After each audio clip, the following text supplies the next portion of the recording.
Good morning, students. Good morning to all. And last day we have studied about the insurance and the types of insurance. So today just we will go to the next concept. So we don't have sufficient time, students. So we will go to the next concept. So today concept is business risks. Business risk. So if you are taking the business, so all the business also having some type of the risk. The insurance covers the various risk of traders and others. So therefore the concept of risk needed to be studied. We must study the business risk.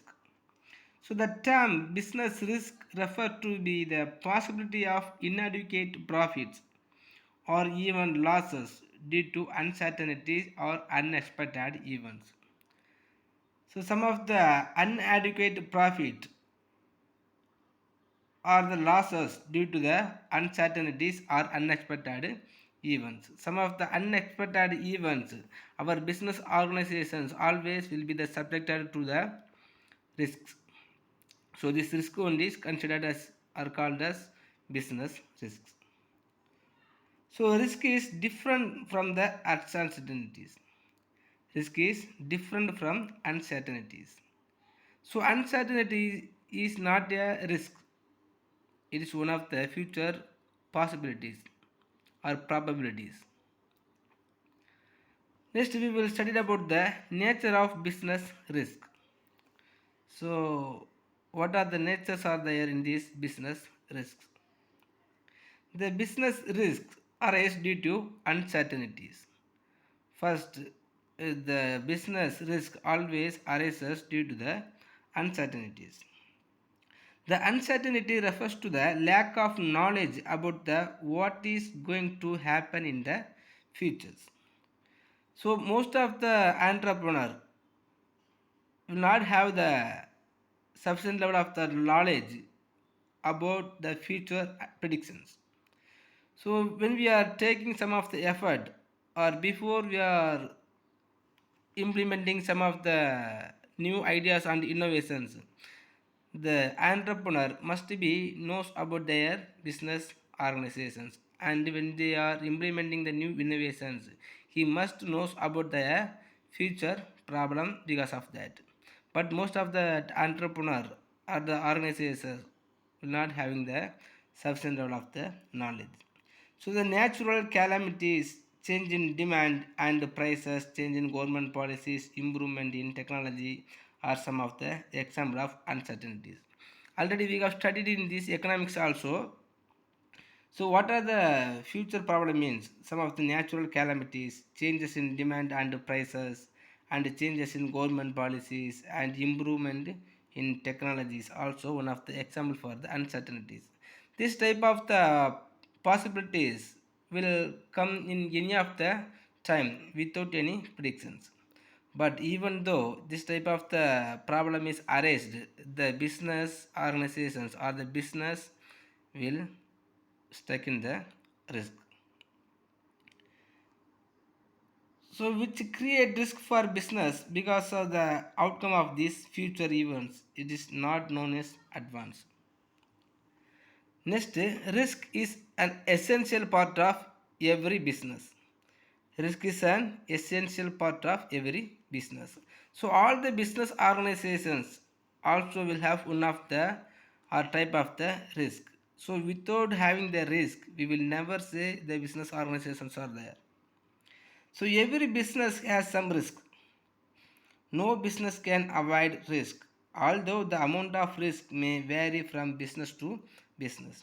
On the basis of the types of business, their risk or the nature of risk may be differ, but all the business organizations will have the types of risks. The risk can be minimized but cannot be eliminated because always the risk the types of the risk will be come and go. So we can minimize the risk, but we will never eliminate the risk from the business organizations. Next, The risks, degree of risk depends upon mainly the nature and the size of business.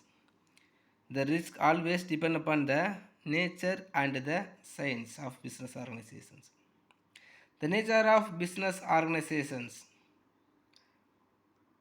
and the size of business are the main factors which determine the amount of risk in the business.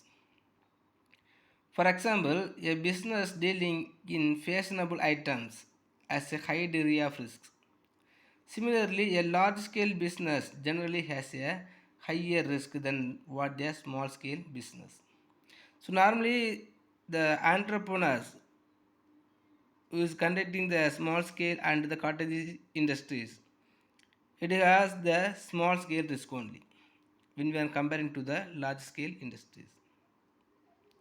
Like that, some of the fashionable items like a comfortable item, the diamond ornaments and some of the glasses also will have the high risk.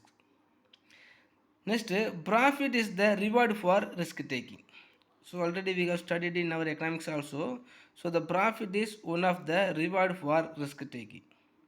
So those entrepreneurs are ready to taking the risk, or those who all having the possibilities and power to bearing the risk taking, who only will get the profit.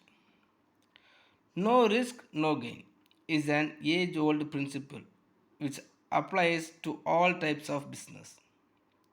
So if you are taking a risk of, or if you are taking the risk, so we will get some of the profit. So greater the risk involved in a business, higher is the chance of profit. Wherever the high risk is possibilities, there only higher profit also will be there. An entrepreneur undertakes risk under the expectation of higher profit. So profit is thus the reward for risk taking. So all the entrepreneur must have some of the capacity to risk taking. If they have the risk taking capacity only, he has the profit. Next, types of business risk. How many types of business risks are there? First one is speculative risks. The speculative risks are the kind of risks which have the possibility of gain as well as the possibility of loss. Such risks are the result of market conditions. Favorable market conditions result in a gain, whereas unfavorable market conditions result in losses. So, if any of the trader or the entrepreneur having the speculative mind mean, so we have to the power of predictions in these futures days. In these future days, we will never knows about the market conditions. But in these conditions, if you are increasing the supply of commodities and if there is no demand in this market, so we will get some of the risk of losses. So use of better knowledge or use of better technology helps to produce better quality products at cheaper prices. This may increase the demand and the result in higher profit. But if it is not there, it will not be work out. Next, pure risk. The pure risk are the types of risk where business suffers loss only if the risk occurs. So non-occurrence of such risks leads to absence of loss. For example, business may suffer loss only if fire, theft or strike occurs. So without intervened the market conditions and the demand and the supply and any of the micro and macroeconomic concept, if the loss is arised only by the fire and theft or the strike, it will considered as a pure risk. Next, insurable risk. The insurable risks are the types of risks where business can insure the probable losses by paying a predetermined premium to an insurance company. At the time of loss, the insurance company pays compensations on the basis of agreed terms and conditions. So, loss arising from natural and physical risks can be insured as the probability of risk can be determined. For example, the company can insure its stock against fire or theft, and if it loses its stock due to fire or theft in office, the insurance company pays compensations only up to the extent of the value lost. So, what are the risks? Also, can have the possibilities to reclaim from the insurance companies. That risk is considered as a insurable risk. If the risks are able to insure, that is called insurable risks. Next, uninsurable risks. The losses arising from unforeseen natural events, political changes, or trade cycles are called uninsurable risks.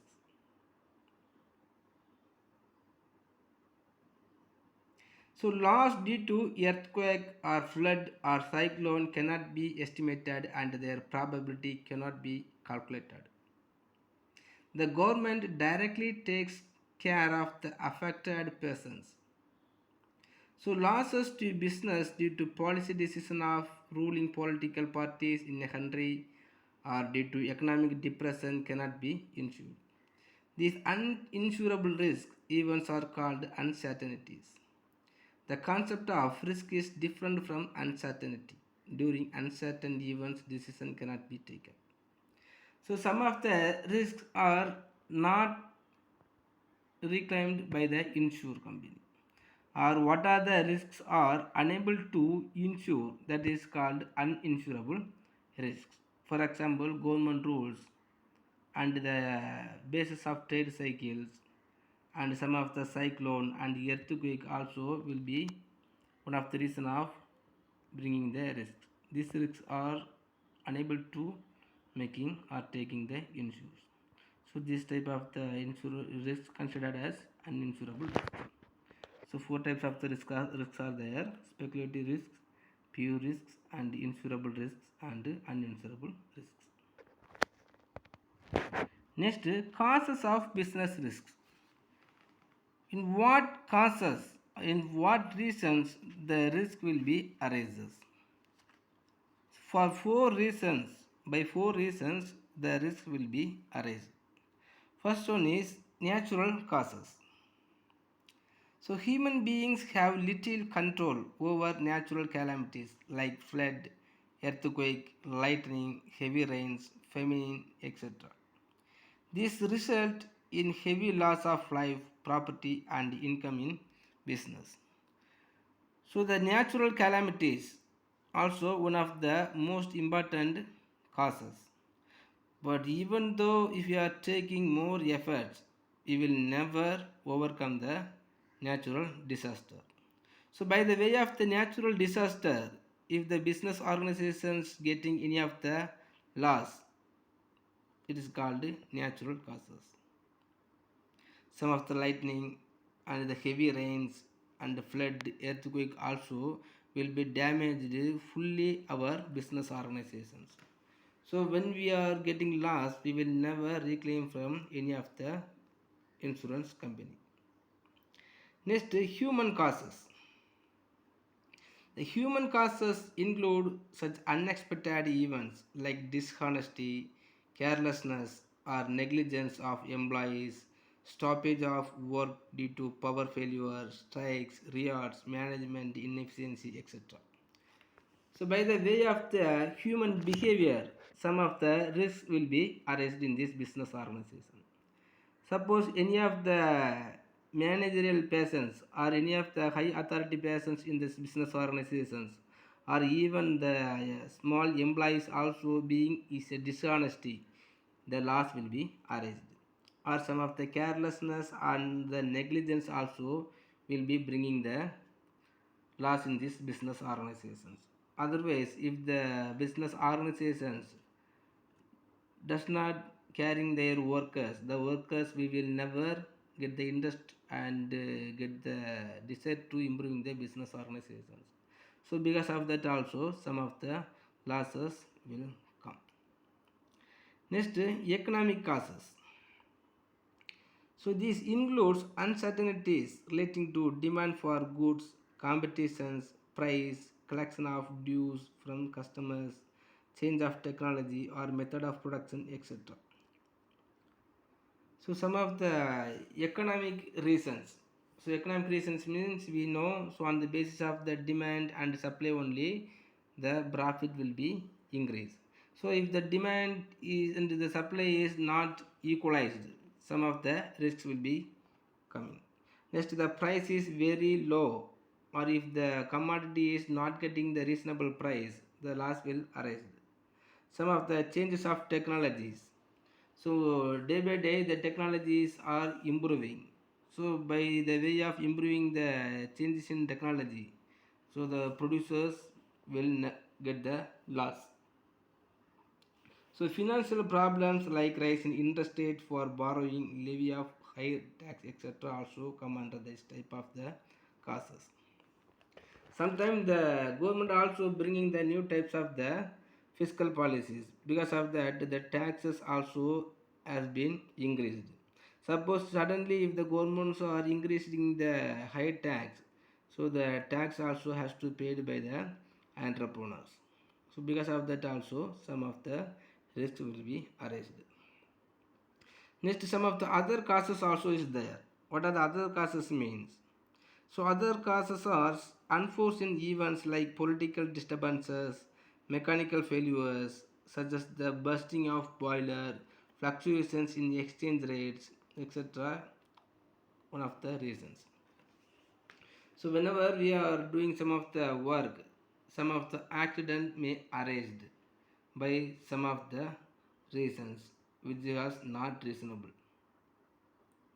So because of these reasons, some of the risk will be arised. So by the way of four causes, the business risk will be arised. The natural causes, human causes, economic causes and other causes. Okay students, next IRDAI. IRDAI means Insurance Regulatory Development Authority of India. Insurance Regulatory Development of Authority of India. So the IRDAI, the Insurance Regulatory Development and Authority of India, is the statutory independent and apex body that governs, regulates and supervises the insurance industries in India. So insurance industry is also one of the important and apex industries in these service sectors. So one of the organizations or one of the bodies compulsory is needed to organizing or governing or supervising the insurance industries. So only the IRDA authority was established. So it was constituted in the year 2000 by Parliament of India Act called IRDA Act 1999. So it presently IRDAI headquarters in the Hyderabad. So the Insurance Regulatory Development Authority of India is established in 2000 by Parliament of India Act called IRDAI Act 1999. So how it was set up means the one chairman. So IRDA also has one of the member body consists of one chairman and five whole time members. The chairman always will change for every 5 years and the maximum age is 6 years and four part-time members. These four part-time members also will have the limited period 5 years and the chairman and the members of IRDA are appointed by the government of India. Next, the objectives of IRDA. What are the objectives are there? in the hands of IRDA mean. The IRDAI promote the interest and rights of policyholders. So always the IRDA provides some of the interest and rights of the policyholders. So it will be promote the interest and the rights of the policyholders. Next, to promote and ensure the growth of insurance industries. Nowadays, the growth of insurance industries is going on by the way of the guidelines and the supervision of the IRDA only. Next, to ensure speedy settlement of genuine claims and to prevent frauds and malpractices. Some of the insurance companies also taking some of the fraudulent activities. So when they are doing the fraudulent activities, the consumers only will be affected. So the IRDAI involved in these insurance companies and the policyholders, and it will be ensure the speedy settlement of genuine claims, and it will be preventing the fraudulent activities and the malpractices of the agents of insurance companies. Next, it will be bringing the transparency and orderly conduct in financial markets dealing with insurance. Next, duties of IRDAI. What are the duties are there of IRDAI? First, IRDAI, it issues the registration certificates to the insurance companies and regulates them. So if any of the individual persons or if any of the companies want to start at the insurance companies, the IRDA only provides the registration certificates and it will be regulates the insurance companies. Next, it provides the license to insurance to intermediaries such as agents and brokers after specifying the required qualifications and set norms code of conduct. If any of the persons want to become as the agent and the brokers and the special agent of the insurance company, the IRDA only provide the license to them. Next, it promotes and regulates the professional organizations related with the insurance business to promote efficiency in the insurance sectors. So IRDA only regulates the professional organizations related with the insurance business. So what are the organizations are there related with the insurance? So the IRDA only will be regulates. And it will be promote the efficiency of the insurance sectors. So whenever the insurance companies are going to increase, the competitions to absorbing or attracting the consumers also will be increased. So it will be promote the efficiency in the insurance sectors. Next, it regulates and supervises the premium rates and terms of insurance covers. So all the insurance companies are introducing the premium rates and the terms of insurance covers also. So what are the premium rates are introduced by the insurance companies and the insurance covers also will be supervised by the IRDAI.